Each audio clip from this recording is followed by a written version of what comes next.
This is a flame weeder that I use that Paul Harlow bought 5 or 6 years ago for about $5,000 to $6,000.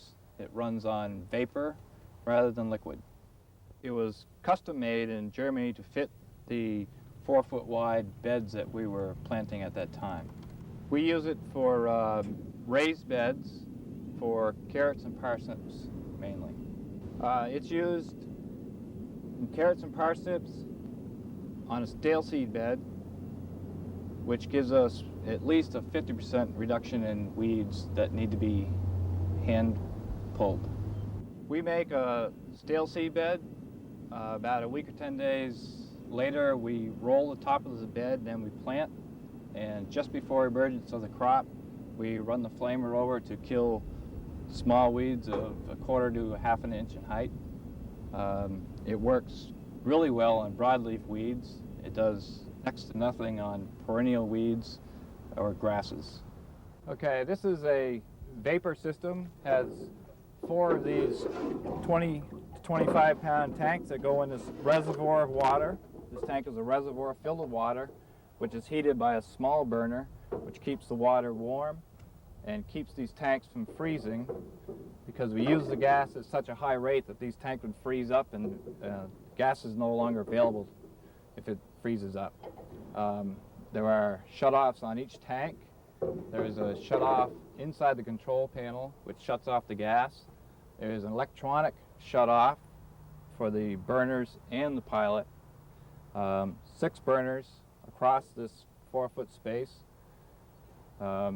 producing, I don't know what kind of BTUs, but very hot. In dry conditions, I can travel at about 6 miles an hour, doing a very good job. If early in the morning, if the weeds are wet with dew, I usually shift down to about 4 miles per hour. The disadvantage to this machine is that it's set up for the 4-foot wide bed and it's not adjustable. The burners are all attached rigidly. They can't be turned off. They can't be adjusted to different angles. So we're stuck with this 4-foot wide width. Since this was made, we've gone down to about a 2-foot wide bed, which means that we're only using about half of the burners. Generally, this uses about $32 worth of gas per acre, which is $8 per tank, which is what it costs us to fill these up. Under dry conditions, we use a little less gas because we're traveling faster. In wet conditions, we use a little more gas because we have to travel at a slower speed. Vegetable farmers and their weed control machines.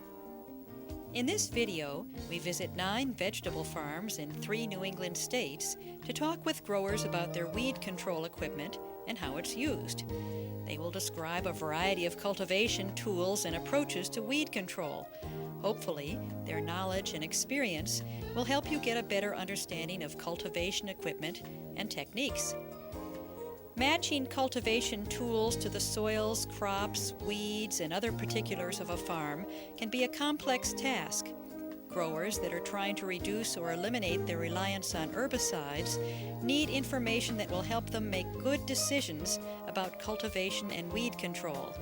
Extension, research, and the private sector working together can generate that kind of information. Funded in part by the USDA Sustainable Agriculture Research and Education Program, promoting environmentally sound and economically viable agriculture. This video was produced by Vern Grubinger, University of Vermont Extension System, and Mary Jane Else, University of Massachusetts Agroecology Program.